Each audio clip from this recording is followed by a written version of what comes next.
Bonjour mes amis, alors là je vais parler de quelques facteurs déclencheurs de mal-être, voilà, pour ce que je connais moi, voilà, pour ce que je sais moi, pardon. Donc je vais citer les divorces, voilà, les séparations, euh, les divorces par exemple qui finissent mal, ça cause beaucoup des cas de mal-être pour les enfants issus du couple, sans compter du mal-être aussi sur les parents eux-mêmes. Voilà, les relations amoureuses qui finissent mal, ou alors les relations amoureuses aussi qui sont dans une incertitude, c'est-à-dire que l'autre partenaire ne sait pas exactement où il en est, donc c'est pas très clair. Euh, pour ne parler que de ça, il y a aussi les causes aussi sont les causes. Ça peut relever des antécédents familiales, c'est-à-dire familiaux, c'est-à-dire qu'il y avait déjà des personnes dans la famille qui sont déjà susceptibles d'avoir ce genre de problème de mal-être, donc des fois ça peut être un peu héréditaire.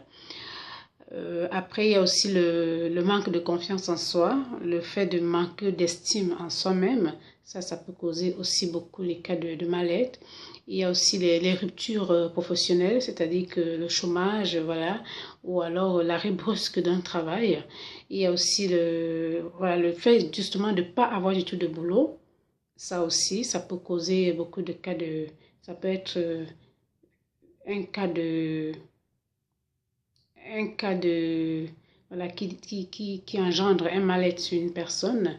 Et il y a aussi des cas de deuil, c'est-à-dire que la perte d'un être cher peut aussi amener ceux qui restent à rentrer dans un état de mal-être. Il y a aussi la difficulté à s'insérer socialement. Voilà, ça aussi, ça peut amener les personnes à rentrer dans un état de mal-être. Il y a aussi l'incompréhension, voilà, dans les familles, ça aussi, ça peut amener des personnes à rentrer dans des états de mal-être. Il y a aussi le fait de dévaloriser, si certaines personnes se sentent trop dévalorisées, surtout les enfants, les jeunes, voilà, ça peut aussi être un facteur de mal-être sur certaines personnes. Il y a le fait aussi, la discrimination entre des frères et sœurs, quand c'est très voyant, c'est-à-dire qu'un parent qui fait vraiment la différence entre ses deux enfants ou trois enfants, ça dépend, et que c'est trop voyant et que peut-être ce parent passe le temps à sous-estimer l'autre ou alors à dévaloriser l'autre ou à laisser vraiment voir à l'autre qu'il l'aime moins et qu'il aime plus son frère ou sa sœur. Ça aussi, ça peut être voilà, un grand facteur qui peut développer le mal-être.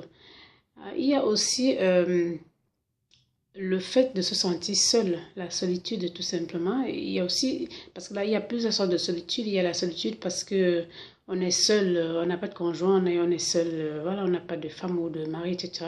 Mais il y a aussi la solitude à l'intérieur. C'est la sensation de ne pas être compris ou comprise. Ça, c'est aussi une forme de solitude. Et il y a aussi la différence, le fait d'être très différent de l'autre, des autres, voilà, peut amener aussi une personne à rentrer dans un état de mal-être parce que chaque fois la personne aura l'impression qu'elle est mise en marge de la société.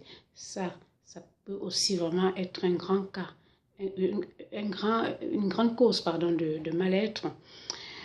Il y a aussi le fait de s'accrocher à certaines choses qui sont difficiles à obtenir. Et alors, certaines personnes qui s'accrochent beaucoup parfois à quelque chose bref, qui peinent et qui savent que ça va être difficile à obtenir, ça aussi, ça peut engendrer un cas de mal-être sur certaines personnes. Donc, pour ne citer que il y a beaucoup de causes, hein, des choses qui peuvent causer le mal-être.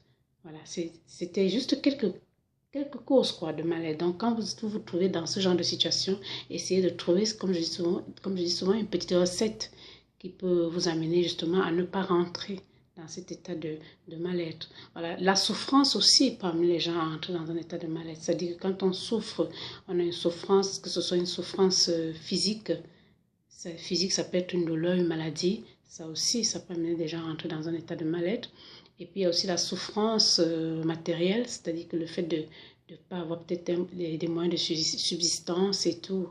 Ça peut aussi amener certaines personnes à rentrer dans un état de mal-être. Voilà. L'oisiveté aussi peut amener des gens à rentrer dans un état de mal-être. Voilà ce que je voulais dire. Alors, soyez tous attentifs quand vous traversez ce genre de problème en tout cas. Alors, à vous tous, lumière et grâce, c'était Félicité Fidi Mongan, ensemble vers le bien-être. À bientôt.